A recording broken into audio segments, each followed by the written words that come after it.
Ninakusalimu kwa jina lipitalo majina yote, jina la Bwana wetu Yesu Kristo. Karibu katika mfululizo wa masomo ya mwongozo wa kujifunza Biblia, hii ikiwa ni Disemba 9 mwaka wa 2025, siku ya Jumanne. Leo tunaiangazia mada inayosema kusumbuliwa na mambo yaliyopita. Soma Yoshua 22:13 hadi 15. Tena, lakini sasa kwa kuzingatia Hesabu 25. Kwa nini Waisraeli wanamchagua Finehasi kuwa mkuu wa wajumbe wa makabila 2.5?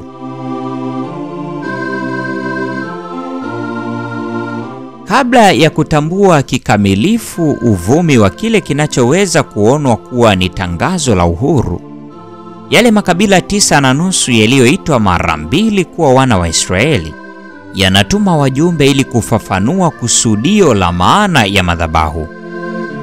Kati ya wajumbe hao walikuwa ni Finehasi, mwana wa Eleazari, kuhani mkuu, ambaye angechukua nafasi ya Eleazari baada ya kifo chake.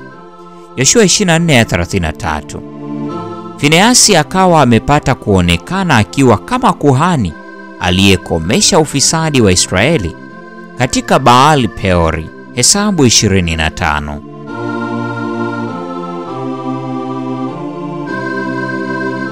Naye Finehasi mwana wa Eleazari mwana wa Haruni kuhani alipoona jambo hilo, akaondoka hapo katikati ya mkutano, akashika fumo mkononi mwake, akamwandama huyo mtu wa Israeli na kuingia ndani ya hema nyuma yake, naye akawachoma wote wawili kwa fumo lake, yule mume wa Israeli na huyo mwanamke kati ya tumbo lake.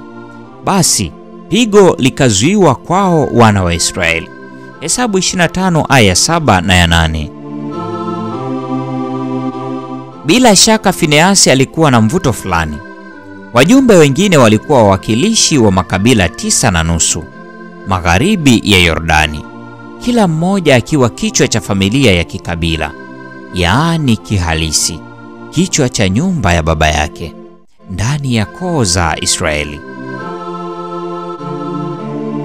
Ujumbe huo unafungua mashtaka ya kufuru na uasi kwa kanuni rasmi ya kinabii.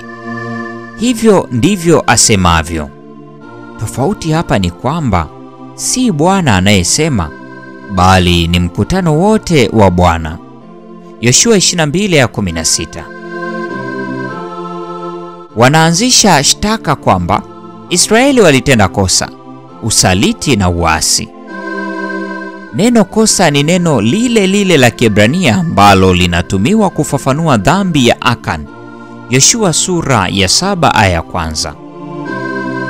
Na inaonekana mara kadhaa katika vitabu 5 vya kwanza vya Musa. Kwa mfano, Mambo ya Walawi sura ya 5 ya 15, Mambo ya Walawi sura ya 6 ya pili, Hesabu sura ya 5 aya 6 na aya 12. Mifano ya Akani na Baal Peori ni vielelezo, mmoja kwa ajili ya udanganyifu na mwingine kwa ajili ya uasi. Pia yanaonesha hofu ya makabila 9.5 kwamba kitendo cha kujenga madhabahu isiyoidhinishwa kitasababisha uasi, ibada ya sanamu na uasherati, ambayo inaleta ghadhabu ya Bwana juu ya taifa zima la Israeli. Sote tunao uzoefu mbaya kutoka wakati uliopita ambao utajenga jinsi tunavyoshughulikia matukio kama haya katika siku zijazo. Neema ya Mungu inaweza kusaidia kuhakikisha kwamba majanga ya wakati wetu uliopita hayaamui jinsi tunavyowatendea majirani zetu wakati huu. Hii ni Disemba 9, siku ya Jumanne, mada ikisema kusumbuliwa na mambo yaliyopita. Huo ndio mwisho wa tafakari ya mada hii siku ya leo.